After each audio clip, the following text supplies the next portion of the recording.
Bismillahirrahmanirrahim. Alhamdulillah wassalatu wassalamu ala Rasulillah wa ala alihi wa sahbihi wa man walah. Ikhwati fillah rahimani wa rahimakumullah jami'a. Ini adalah pertemuan yang ke-11 dari pembahasan kitab Al-Muqaddimah Al-Hadramiyah. Pada pembahasan yang lalu telah kita pelajari tentang sifat atau tata cara mandi besar, dan juga telah kita pelajari tentang batasan minimal seseorang yang harus dilakukan ketika mandi janabah, mandi besar.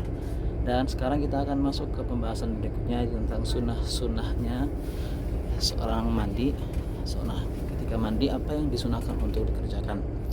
Maka al-mu'allif rahimahullah ta'ala mengatakan wa sunanuhu al-istiqbal. Pertama adalah al-istiqbal, madhab ke arah kiblat, wa tasmiyatu maqrunatan bin niyyah. Kemudian yang kedua adalah membaca bismillah yang diiringi dengan niat. Kemudian yang ketiga adalah ghusl kaffaini, membasuh kedua telapak tangan. Kemudian yang berikutnya adalah raful adha, menghilangkan al-adha. Al-adha di sini adalah sesuatu yang dianggap tidak baik namun suci, seperti air mani atau seperti ada air liur atau semisalnya, maka ini dihilangkan, disunahkan dihilangkan terlebih dahulu. Kemudian setelah menghilangkan al-adha baru summal wudu, kemudian dia berwudu. Kemudian summa ta'ahudu mawa'idil in'itaf, kemudian dia memperhatikan tempat-tempat lipatan yang ada di tubuhnya. Kemudian yang berikutnya lagi yang disunahkan adalah takhrilu usul sya'ri thalathan biyadihil mablulah, menyela-nyelai usul syar', pangkal rambut 3 kali dengan tangannya yang telah dibasahi. Jadi disela-selai rambutnya 3 kali dengan tangan yang telah dibasahi. Kemudian summal ifadatu ala ra'sih, kemudian setelah disela-selai sebanyak 3 kali adalah kemudian ifadah, dia siramkan air ifadah pada kepalanya. Kemudian summa syaqihil aiman, kemudian bagian kanan dari tubuhnya. Kemudian yang berikut adalah summal aisar, sebelah kiri dari tubuhnya. Wa tikraru thalatha, dan diulangi sebanyak 3 kali. Wa dalku fi kulli marrah, kemudian yang disunahkan juga adalah mengusap, jadi diusap, airnya diusapkan ke anggota tubuhnya, itu disunahkan.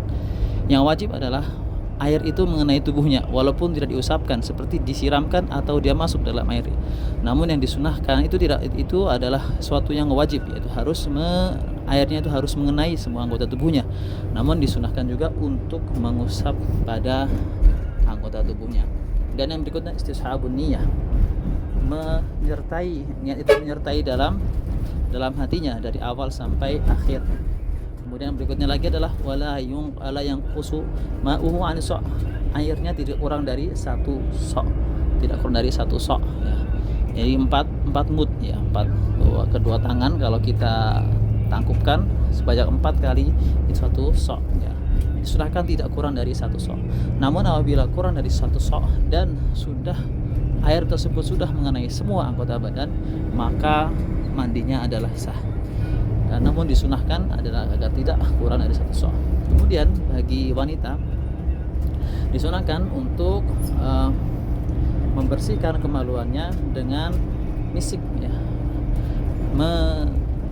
mengharumkan kemaluannya dengan misik, dengan pewangi.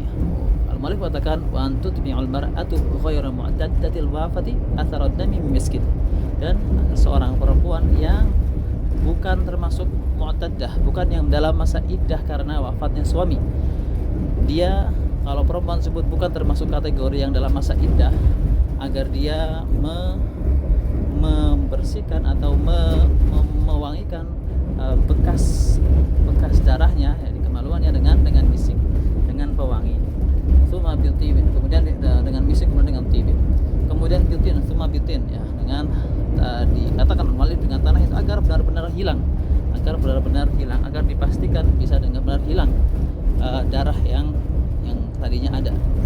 Fa'ila berjid, apabila dia tidak bisa mendapatkan baik itu misik maupun minyak wangi maupun tanah, fal ma'u kafi, kata muallif, maka cukup dengan airnya, karena yang wajib adalah anggota tubuhnya itu terkena air ya. Kemudian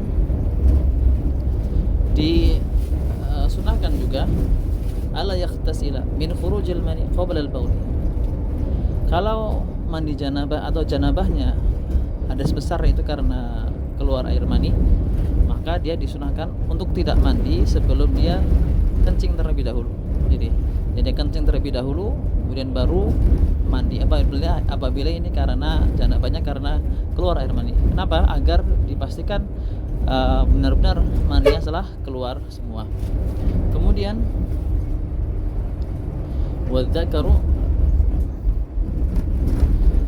dia juga membaca zikir wa dzikrul ma'thur ba'dal faraghi minal ghusli, dan disunahkan untuk membaca zikir yang datang dari Muhammad SAW setelah dia selesai dari mandi. Kemudian yang berikutnya lagi adalah tarkul isti'anah, agar dia tidak meminta bantuan dalam mandi itu kepada orang lain, kecuali apabila karena uzur ya.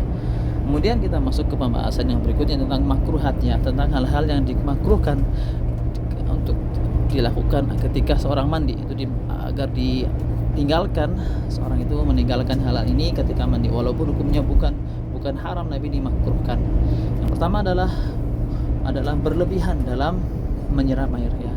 Ini sangat disayangkan, sebagian dari masyarakat kita itu terkena was-was sehingga dia memakai banyak sekali air ya. Padahal dalam mazhab Syafi'i disebutkan wa yukrahul israfu fis shab, dan dimakruhkan berlebihan dalam menuang air, wal ghuslu wal wudu fil ma'ir raqid, dan juga dimakruhkan mandi dan juga wudu pada atau di dalam air yang tenang, yang tidak mengalir. Kemudian yang dimakruhkan lagi berikutnya adalah waziyadatu 'ala thalath, adalah dia menambahi dari 3. Yang disunahkan 3 dia menambahi, maka ini dimakruhkan.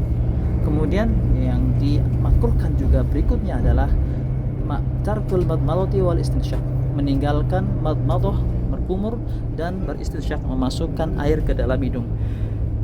Madmadah, berkumur, dan istinsyak itu tidak wajib dalam mandi ya.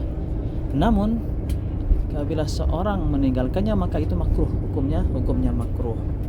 Kemudian yang berikutnya lagi yang dimakruhkan adalah ketika seseorang dalam kondisi junub kemudian dia langsung makan, minum, tidur tanpa atau juga jima kembali tanpa wudu terlebih dahulu ya. Tanpa membersihkan kemaluannya dan wudu terlebih dahulu ya. Al-Malik mengatakan wa yukrahu lil junubi al-aklu wasyurbu wan naumu wal jima'u qabla ghusl farji wal wudu, dan dimakruhkan bagi seorang yang junub ya, apabila dia belum ghuslul farji wal wudu, sebelum dia membersihkan kemaluannya dan berwudu, dia dimakruhkan al-akal, pertama adalah makan. Kemudian yang berikutnya adalah asyurb, minum ya. Kemudian juga tidur dan juga berjima ya. Nabi Muhammad dalam memang ada asar dari Nabi Muhammad, atau ada hadis dari Nabi SAW yang dalam riwayat Muslim yang memerintahkan apabila seorang ingin makan dan tidur agar dia berwudu terlebih dahulu, dan dikiaskan juga kepada minum. Kemudian berikut juga mu'alif juga mengatakan wakada munqati'atul haidi wan nifas, demikian juga bagi wanita yang telah selesai dari haid dan nifas, maka juga disunahkan sama seperti yang junub ya. Ya, demikian pembahasan tentang mandi. Alhamdulillah kita menyelesaikan bab thaharah, dan berikutnya akan kita masuk ke bab yang berikutnya, yaitu bab an-najasah. Wallahu ta'ala alam shawab. Sallallahu ala nabiyina Muhammad wa ala alihi wa sahbihi ajma'in.